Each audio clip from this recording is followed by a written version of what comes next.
Good morning, Hillcrest. I'm Brian Stafeil. I'm one of the elders here at Hillcrest. For those of you who are joining us for the first time, welcome. For those online joining the first time, I'm glad you can make it as well. If you're new and you may not know that our lead pastor, David Bartosik, is on sabbatical. And so we've been having a bunch of different voices up here going through Titus for the last several weeks. We finished Titus up last week, but we're going to continue using what we've learned in Titus to apply to our current context here in Dane County. And so where we're moving forward is we're going to talk about some of the internal and external challenges of becoming a healthy hub in 2024. And as well as discussing some of the internal and external opportunities of becoming a healthy hub. As we're talking about our Planters initiative, as we're talking about our shared vision, what does that look like being a healthy hub to a watching world? And before we get into today's text, I just want to say I really appreciate that Hillcrest gives our lead pastors, or all our pastors, a sabbatical, right? I mean, being a pastor is a 24/7 job. It's not 9 to 5, and it's easy to get burned out. And so it's great that we give the opportunities for our pastors to step back, recharge, maybe get education, focus on things that they otherwise wouldn't be able to do with their already workload. And so it's just a great gift that we're able to do for our pastors. But I want to tell you, this has probably been one of the hardest sermons I've had to prepare because David's not here. So it's going to be really hard for me to make fun of him with him not being here. But he talked to me yesterday.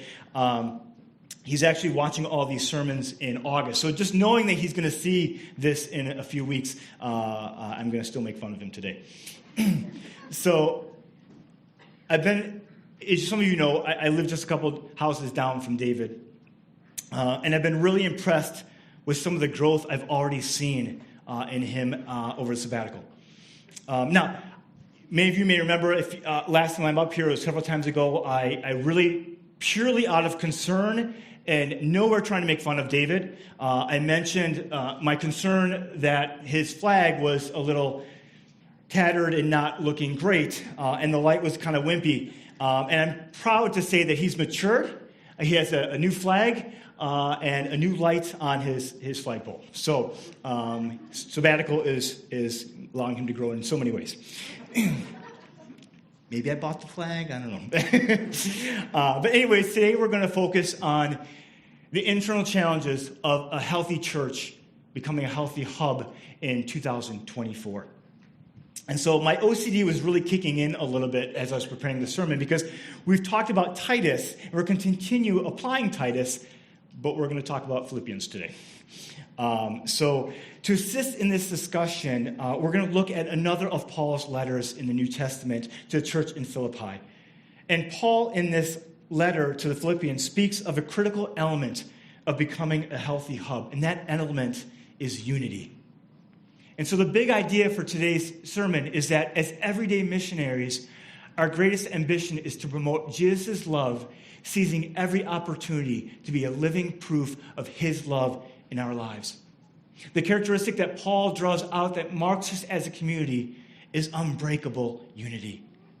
An unbreakable unity.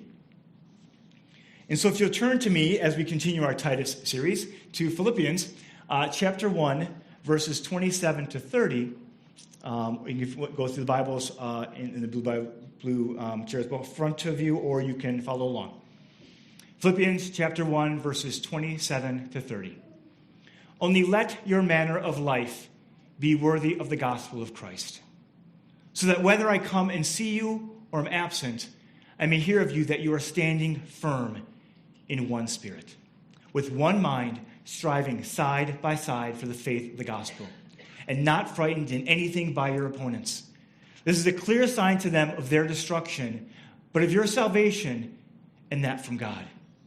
For it has been granted to you that for the sake of Christ you should not only believe in him, but also suffer for his sake, engaged in the same conflict that you saw I had, and hear that I still have. Let's pray.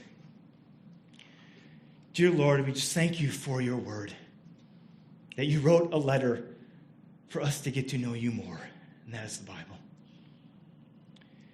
And you are perfect and holy, and I am the farthest thing from you, Lord. with my sinful heart. I pray that you will work through people's hearts, that they will see you clearly and not me, Lord. And as always, may you increase and I decrease. Amen. Paul has made it clear in so many letters in the New Testament of his love for the disciples and of these churches. The believers in Philippi were no different. They've participated with him as partners in the gospel. They've prayed for him. They've helped him financially. You see, this isn't an individual thing.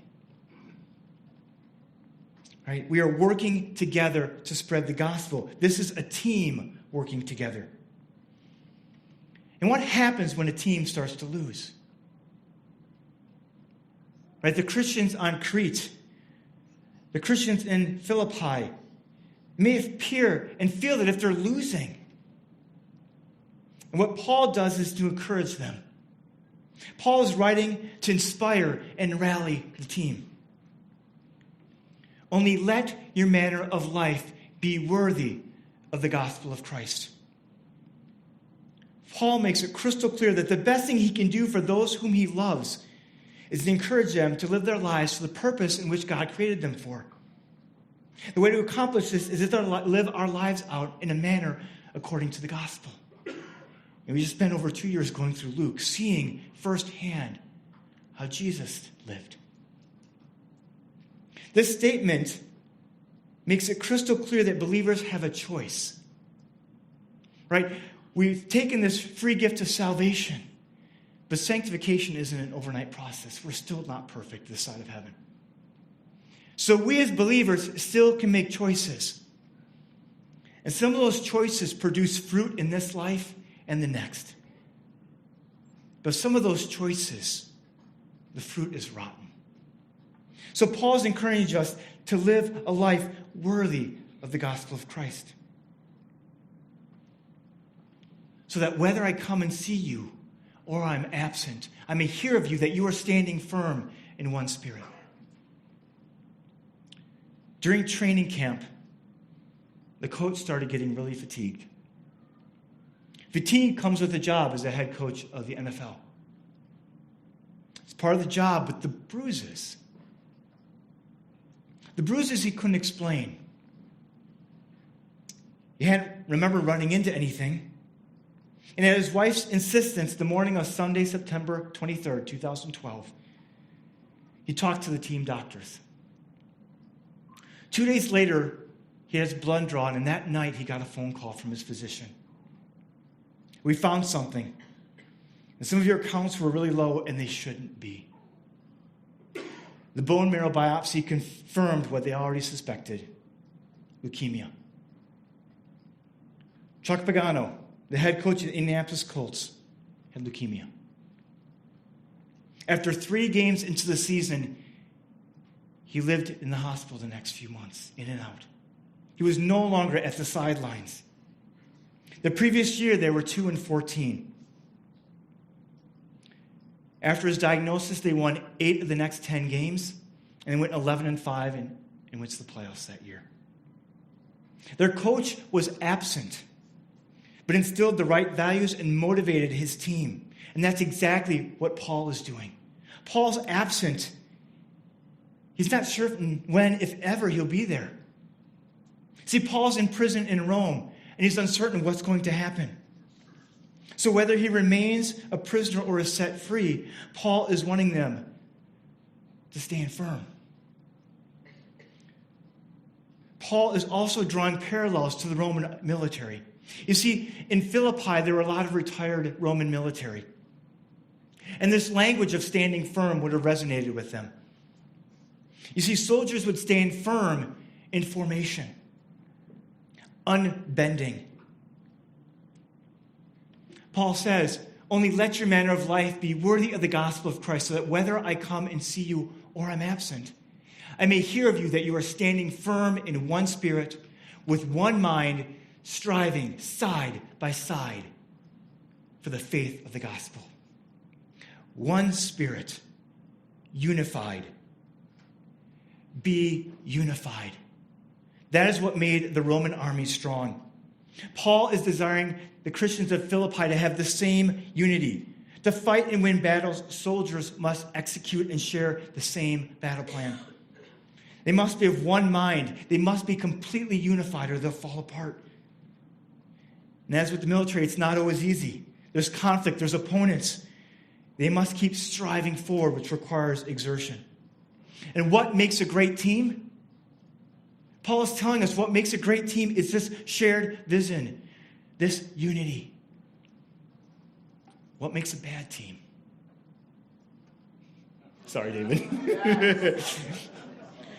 Right? What makes a bad team? You know what you call Viking fans, people? Piety. Right? Some are apathetic. The going gets tough, they crumble, they fall apart. Give them a bowl of soup and they choke.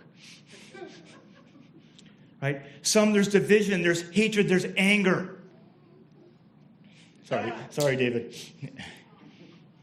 Right? But Paul is saying, I want you to be a good team. I want you standing firm in one spirit with one mind, striving side by side for the faith of the gospel, and not frightened by anything from your opponents. Stand firm. Whether it's in the military or football, he wants the Christians to stand firm. It's a team thing. And this is a clear sign to them of their destruction, but of your salvation and that from God. For it has been granted to you that for the sake of Christ you should not only believe in him, but also suffer for his sake. Now, Paul is not writing this out of a place of comfort. Right? He is suffering too. He's saying, engage in the same conflict that you saw I had, and now hear that I still have. Paul is suffering too. Just like Coach Pagano going through chemotherapy, encouraging his team. He's not encouraging team from the ivory tower. Paul is preaching from suffering. He's in the thick of it too. Saying, stand firm, be unified. Paul doesn't want them to get discouraged because it's difficult. There'll be suffering, but there's hope.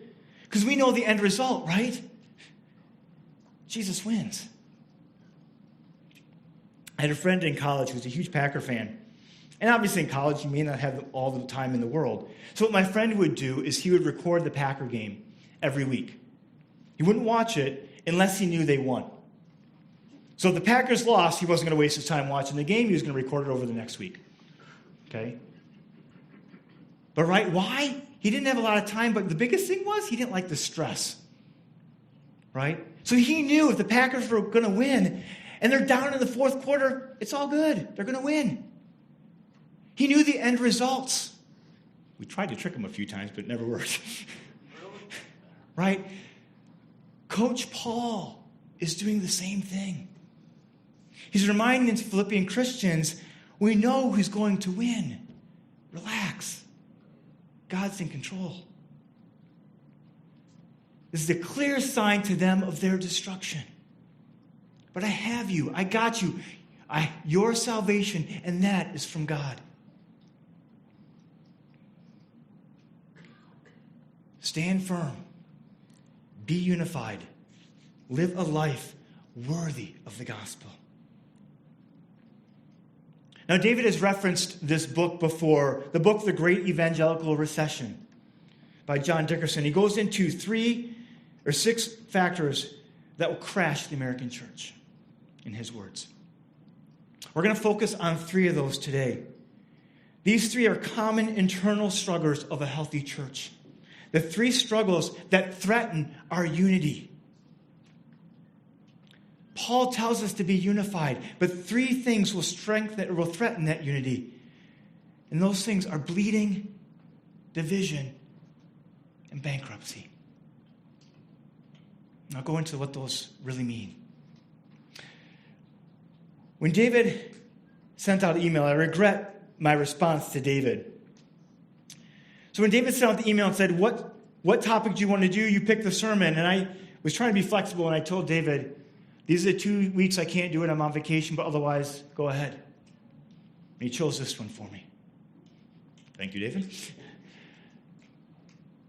The reason I was struggling, right, as I'm going through this passage, I'm realizing, wow, This is so convicting for me. And I'm up here not out of position of strength, but I'm up here as a position of weakness. So when I talk about these internal struggles of a healthy church, understand I am preaching to myself today, and you guys are just along for the ride. There's an impression propagated in the recent past that we are an American nation or a Christian nation. Growing up, I remember hearing that 1 out of 2, if not 1 out of 3 Americans were evangelical Christians. And those numbers are falsely inflated. The truth is less than 1 in 10 Americans are evangelical Christians. Only 7% identify as evangelical Christians. And I wonder how many of that 7% really live it out. Right? If you took all the evangelical Christians in the United States, they would fill up the state of New York. That means the other 300 million Americans would be in the other 49 states without an evangelical Christian. 7% of the population. The evangelical church is bleeding. This is not a skinned knee. It's not a cut. It's a gushing artery. It's shrinking because of 2 things. The majority of young evangelicals are abandoning the faith. The shrinkage is further accelerated because the church is top-heavy in age. About 2 in 3 young evangelicals walk away from the faith. Now, it's true that many come back in their 30s, often when they have kids. But the problem is there's a lot of problems, divorce, other things that when you live a decade of life away from Christ, that there's still consequences. But the truth is the majority of Christians don't come back. Only 1 in 3 come back in their 30s.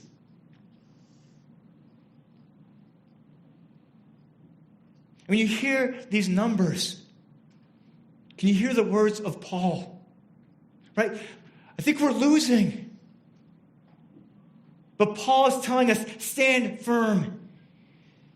Be unified. Strive side by side with unbreakable unity. God's got this. And I hope these statistics are as sobering for you as they are for me. You see, I have 5 beautiful daughters. They look like their mom. Or not me, they just don't look like me, I guess. Which is good. 5 beautiful daughters. And these statistics ring true for my family. That means 3 of my children, 10 to 15 years from now, will no longer treasure a faith in Jesus Christ. They'll have a faulty worldview apart from Jesus. And their important life decisions about who their spouse is, who they marry, who their friends are, how they spend their money, how they raise their children, will be made without Christ. And walking towards a path of an eternity separated from their Creator. Why is the church bleeding out? The author places it on two places to blame.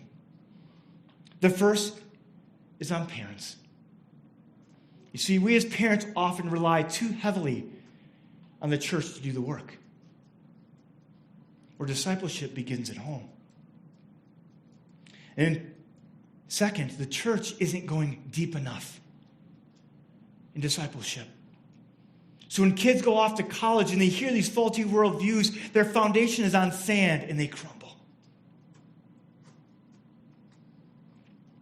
We talk about intentional apprenticeship as one of our core values.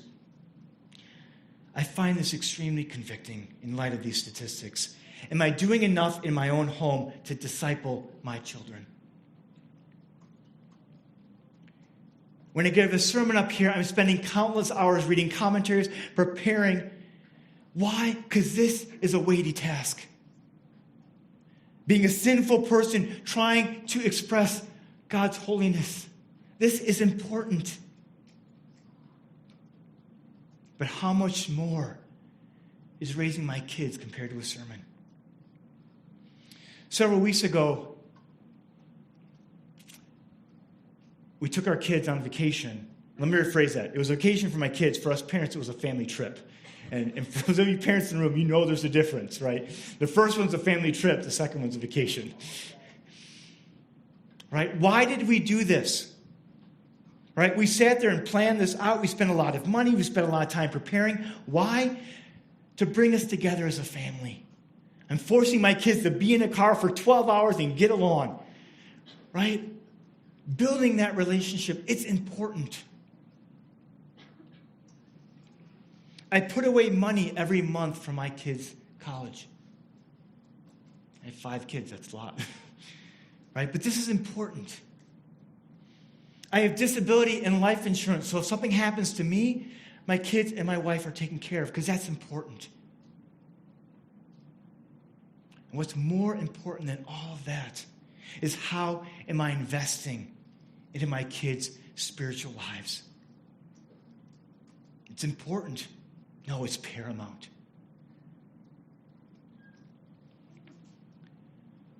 John 21:16, Jesus talks to Peter and Jesus says to him a second time, Simon, son of John, do you love me?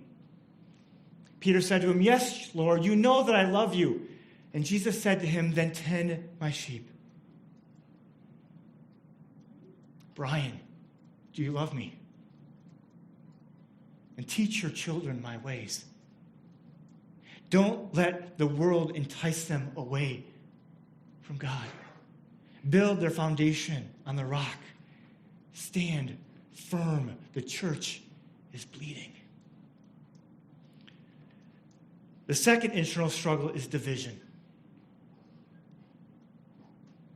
The unified evangelism of the 20th century is rapidly becoming a thing of the past. Evangelicals are more divided on so many issues, including politics, as we talked about last week, theology, church models and methods, views of Scripture. People in general are very diverse and opinionated. And evangelicals are no different. What made the 20th century so unique was that there was a broad mainstream unity around the gospel, just like Paul is telling us. And this was best represented in the person and ministry of Billy Graham.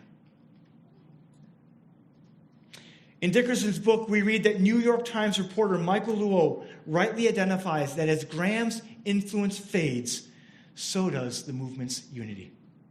The precise evangelical focus on the gospel has been replaced and lost in the muddy waters of politics, culture wars, and progressive theology. Now, we may not need to agree on everything, right? In the past, we were much likely to agree to disagree, but not get involved with the trivial things. I was teasing Nathan in the first service. I work out with him a couple times a week, right? And Nathan, there's so many things he doesn't do quite right? He lifts with shoes on. Like it puts you at a higher angle. He high bar squats instead of low bar squats. That's the best way to squat, right? He uses the wrong protein powder. His grip on the bench is a little bit too narrow. I think it needs to be farther, right? He puts the weights on sometimes the wrong way. These are trivial things, right? We do things differently, but at the end of the day, we're both there to get stronger. Right? How much in the church do we focus on the trivial, mundane things that divide us? Right? We used to major on the majors and minor on the minors, but as the culture around us, right, as civility has gone away, and even disagreeing with someone is considered hate speech at times, that has crept into the church. We no longer minor on the minors and major on the majors. Everything is major. And nationally, we have lost the forest from the trees. And we read in Mark, if a house is divided against itself, that house will not be able to stand. Paul understood this and presses the importance of unity. Only let your manner of life be worthy of the gospel of Christ, so that neither, whether I come or see you or am absent, I may hear that you are standing firm in one spirit, with one mind, striving side by side for the faith of the gospel. Unity. How are we divided? As I said, like trivial things. The style of preaching wasn't to my liking. Maybe more so today than any. Right? The worship was too long. The worship was too short. I didn't like the songs. I don't like the carpet. I don't like the chairs. They were set up differently before. I don't like them. I find David's pacing too stinking distracting. Sorry, David. Right? These things don't matter. I talked to David, and I was going to this, but decided not to. It's like when I grew up, you never wore shorts to church. And some of you know, right, I wear a tie most every Sunday. And why do I do that? When I work in the hospital, I wear a tie every day. Church is more important to me than my work. So why would I dress down when something's more important? And that's, again, my issue. I'm not judging any of you, right? Though I don't see any ties out there. Right? But that's my issue. So I'm not trying to say you need to do this, right? But my issue is you dress up for church. And my baggage as an upbringing was you don't wear shorts. My parents never let me wear jeans to church even. Right? So I teased David when he was up here wearing jeans and a hoodie. When I was in Chicago during my fellowship, our pastor at the time, Neil, he would wear ripped jeans and flip-flops when he was up preaching. He lived in one of the most affluent areas of Chicago. He lived in Naperville. I saw multiple Lamborghinis driving down Main Street. Right? This was an affluent area. Here's our lead pastor wearing flip-flops and jeans that look terrible. Right? I gave him grief one time, and I said, Neil, why are you dressed like a slob? He said, yes, we live in an affluent area, but there's a lot of people in Naperville and the surrounding areas that don't have money. And I never want someone walking through the doors of the church for the first time feeling like they don't belong because they can't wear the right clothes. So I purposely want to be the least dressed person in the church. So when they see me, they know they're welcome. So when I wear a tie every Sunday, I almost wore shorts today. How many would have been distracted by that? I would have been. Right? But that's trivial. Right? What I wear? Do I love Jesus less if I'm wearing shorts than a tie? But these things do divide us. Be unified in one spirit. There's division in the church. Be unified. Only let your manner of life be worthy of the gospel, that you are standing firm in one spirit, one mind, striving side by side.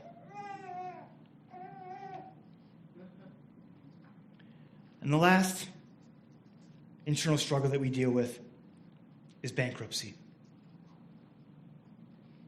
Hillcrest has been blessed over the years to have a growing budget almost every year, but across the nation, this isn't the case. Budgets are falling short. There are several factors for this, and barring any major changes, a lot of churches will collapse. You see, the problem is the American church is too heavily dependent on dollars.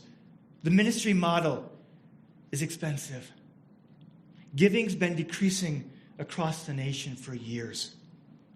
Donations are on course to drop 70% in the next 20 to 25 years due to the death of the most generous generation.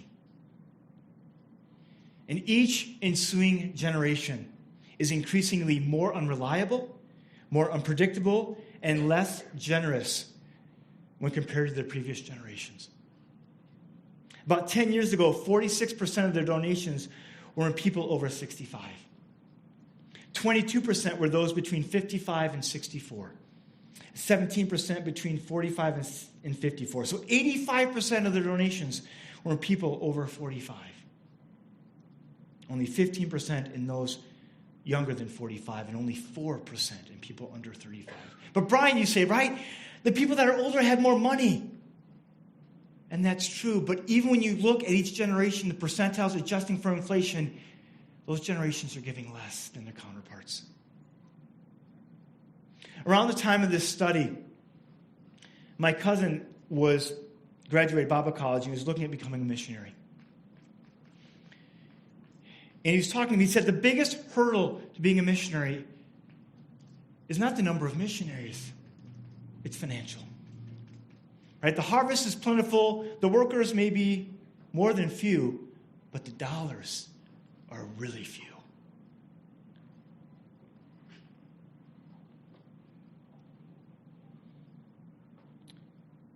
And I was struggling at these lack of finances. But then I realized, right, the problem, it's not lack of finances. The problem is a lack of shared vision that Paul is talking about, right? Look around you. Look around Oregon.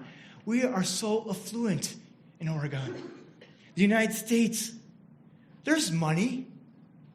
We just don't have that vision that unifies us to give. And Paul is trying to give us that.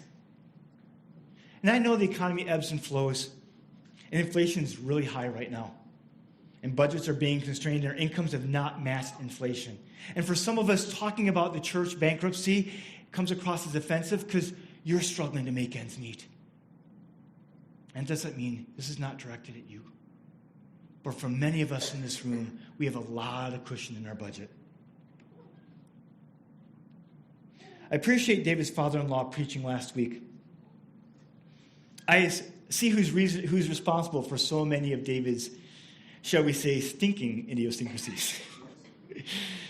I texted David about it, and he said, you haven't seen any of them yet. He said, if you watch Todd preach more, you would see even more. But I was really convicted last week in that sermon. My wife and my kids think I'm weird.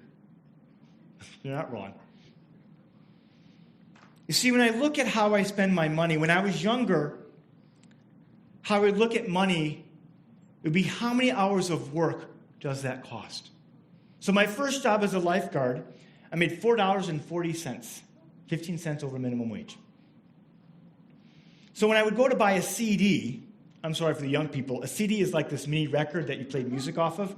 A record. A record is like a Frisbee that you put a needle on, and it's way different than a cassette tape, and don't even talk about 8 tracks, I guess. Right, so when I would look at a CD to buy it, I would ask myself, is this worth 2.5 hours of work? Right? As I've gotten older, my income has gone up, I don't ask that as much based on my hourly rate. Instead, I ask myself, because I have a problem, what is that in relationship to the cost of a barbell? Right? When we were on vacation and we took my family out for dinner, I looked at the bill with the tip and I thought about how much I spent on ice cream that afternoon for the kids, and I thought literally to myself, this is half a barbell. Right? I'm not joking. Why? Because I got more room.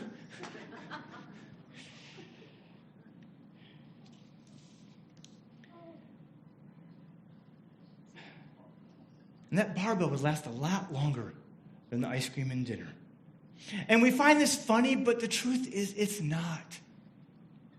It's a reflection of one of your elders' sinful hearts. Why do I think this way? And I'm not making this up, I do. Everything is like how much in relation to a barbell. It's because this is reflective of my treasure.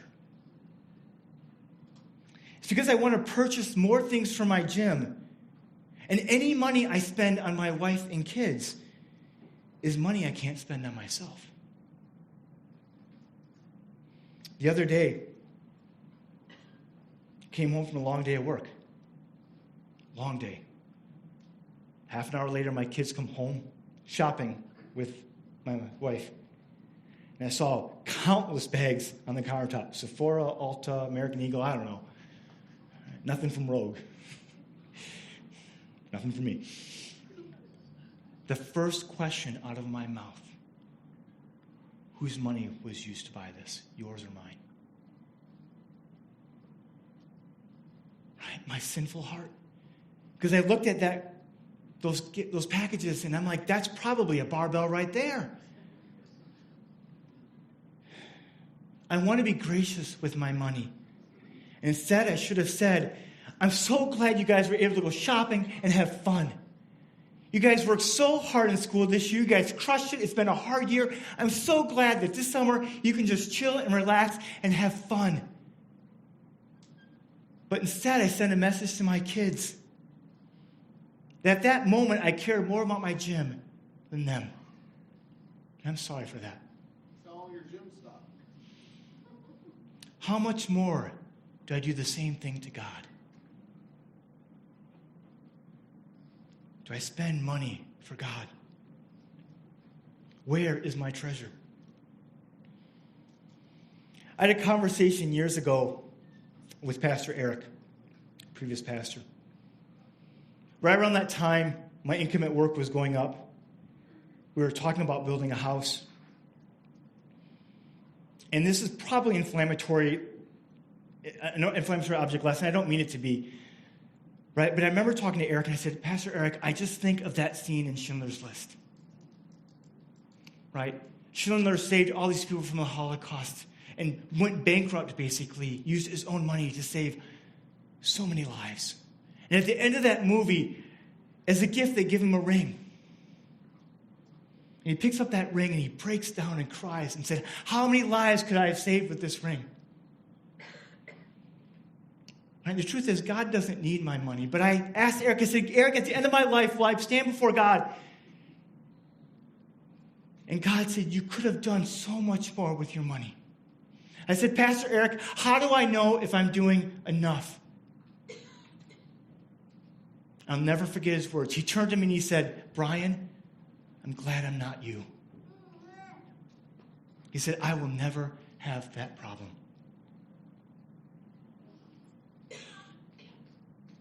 But I think that's wrong. I think we all have that problem. We all want to know, what's the minimum bar I need to do to not feel guilty? But the truth is, that question's wrong.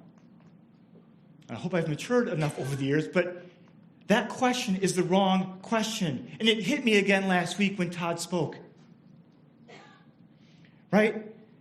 We all deserve an eternity apart from God. He sent his son, Jesus, to save us in our despair. What do we deserve? An eternity apart from Jesus in hell. And God saved us from that through Jesus Christ. And with that amazing gift, right? God, thank you for loving me.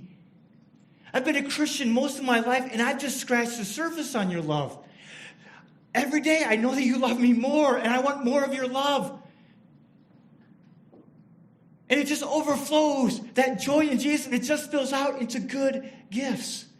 So the question, am I doing enough, is wrong. That just shows I don't have joy in Jesus. There should be no obligation, no duty, no minimum. Right? God, what are you calling me into today? Joy. So when I want to hold back my finances and spend it on me, it's not wrong to buy work-on equipment, but I need to do a heart check. Do I love it more than Jesus? Do I love my time more than Jesus? Do I love my talents more than Jesus? Do I love my treasures more than Jesus? And we look at what Paul wrote. Let your manner of life be worthy of the gospel of Christ. The priceless gospel. I want to invite the worship team up. So as we get excited about all that God is doing, right? And Hillcrest becoming a healthy hub, right? As we talk about maybe buying land and adding on and then having a pastor residency and hiring more staff and just this shared vision, there's going to be internal challenges, right? Maybe I would do things differently. I wouldn't have done it that way. What are they thinking, right? That Satan wants to divide us and break our unity. But as everyday missionaries, our greatest ambition is to promote Jesus' love, seizing every opportunity to be living proof of his love in our lives. And that characteristic Paul draws out that marks us, a community, is unbreakable unity. Only let your manner of life be worthy of the gospel of Christ. That you are standing firm in one spirit with one mind, striving side by side for the faith of the gospel. We need to stand firm, lovingly standing. We don't fight with people. We don't run. We show compassion to those who have yet to treasure Jesus, for they're prisoners of the world. We're biblically saturated. We invest in others through intentional apprenticeship. We are unified. We're not divided by the minor things, but major on the majors. They'll know us by our unity. And we let our lives be worthy of the gospel of Christ, how we spend our time, treasure, and challenge with generous relationships and showing that joy in Jesus. So Hillcrest is becoming a healthy hub. Stand firm. Hillcrest is becoming a healthy hub. Be unified. Hillcrest is becoming a healthy hub. Live a life worthy of the gospel of Christ. Let's pray. Dear Lord, we thank you that you love us and that your love has no boundaries. And I'm so sorry that so many times I get distracted by other things than you. Help me, help us to stand firm and live a life that is worthy of your priceless gospel. We can't do